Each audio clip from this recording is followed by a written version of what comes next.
Before Dragon Ball was defying universal laws and giving every villain free therapy through fists, Dragon Ball video games were just trying to figure out how to make Goku fly in a straight line.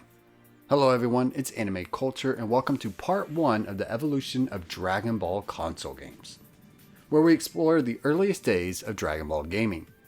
Our journey begins in 1986 with Dragon Ball Dragon Daaku. I definitely messed up that name, but it's okay. It debuted on the Super Cassette Vision, a console that was basically the beta version of modern gaming. This top-down shooter saw Goku riding Nimbus, zapping waves of enemies with Energy Blast.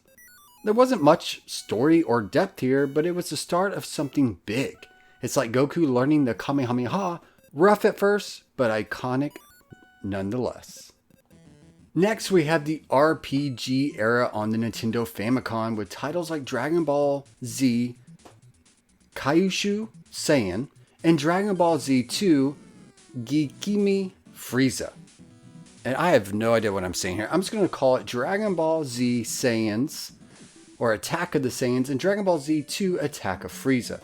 These Japan exclusive games adapted the Saiyan and Frieza arcs while introducing a unique card-based combat system. Think of Final Fantasy, but in like card-based style. It was actually really unique. Each card determined your attack strength, defense, or special moves. It added strategy to battles, though I'm sure many kids just smashed buttons and prayed for a spirit bomb. I know I did. Exploring the map was fun, but getting ambushed every 2 seconds, less fun. Still, for fans of the time, this was their first chance to play through Dragon Ball's iconic sagas. I played this on an emulator where it was roughly translated. It was still a fun game. But now we get into the Dragon Ball Super Budokan series. On the SNES, this was a game changer. Literally. These were 2D fighting games that let you recreate iconic battles with moves like the Kamehameha and Final Flash. The split screen mechanic was pretty revolutionary, letting fighters duke it out from opposite ends of the stage. It added that classic Dragon Ball feel, even if it sometimes felt like you were fighting in 2 different dimensions. Also, let's be honest, half the battles devolved into Ki Blast spam wars. It wasn't about skill, it was about who could mash buttons faster. But before the SNES era ended, we got Hyper Dimensions. Arguably one of the best Dragon Ball games of its time, and it still holds true. It had gorgeous sprites, smooth animation, and fast-paced combat, and it was a huge step above from the Super Budokan series. The game also introduced cinematic finishers and dramatic storylines. If you ever wanted to relive Goku's battle against Frieza in pixel perfect glory, Hyper Dimensions delivered. Now that the Super NES era is over, we end up hitting the PlayStation 1 era. The PlayStation era brought us Ultimate Battle 22. That game was ambitious, but severely flawed. It featured 22 characters and 3D models, but the gameplay was stiff enough to make a statue look flexible. To its credit, it had a solid roster for that time, and the anime-inspired intro was pretty hype. But once you got into a fight, it was less Dragon Ball Z and more Dragon Ball ZZZ. But now let's talk about Dragon Ball Legends. For the PS1, this was the game if you wanted chaotic, over-the-top team battles instead of traditional 1v1 fights.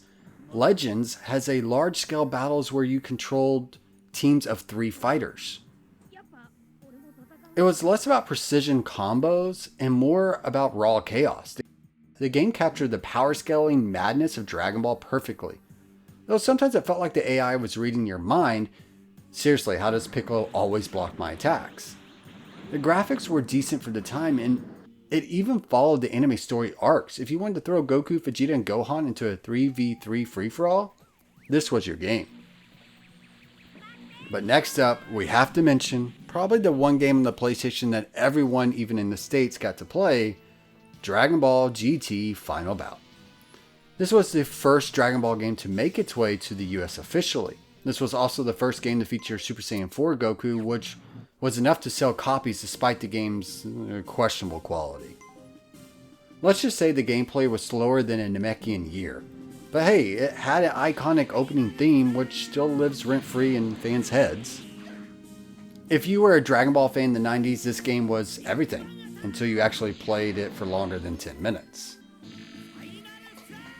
And this leads us to the early 2000s, giving us some of the best handheld games of all time, Legacy of Goku series on the Game Boy Advance. This was a game changer, literally.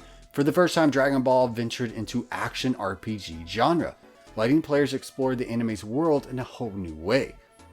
The game was rough. You had to grind for XP just to survive basic enemies. Seriously, a snake could one-shot Goku. But by Legacy of Goku 2 and Boo's Fury, the series hit its stride. You could play as multiple characters, equip items, relive epic sagas with way more polish. It wasn't perfect, but for the Game Boy Advance fans, this was like holding the Dragon Ball universe in your pocket. Plus, the soundtrack slapped harder than Vegeta's pride after losing to Goku. And hey, not every Dragon Ball game was a success.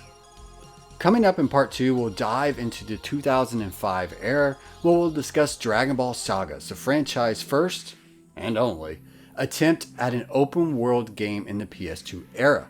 Spoiler, it's not exactly a final flash of brilliance.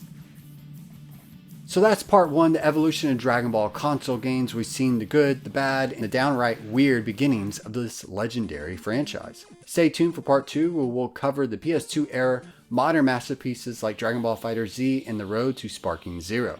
Don't forget to like, subscribe, and drop your favorite Dragon Ball game in the comments below. Thank you for watching. Until next time.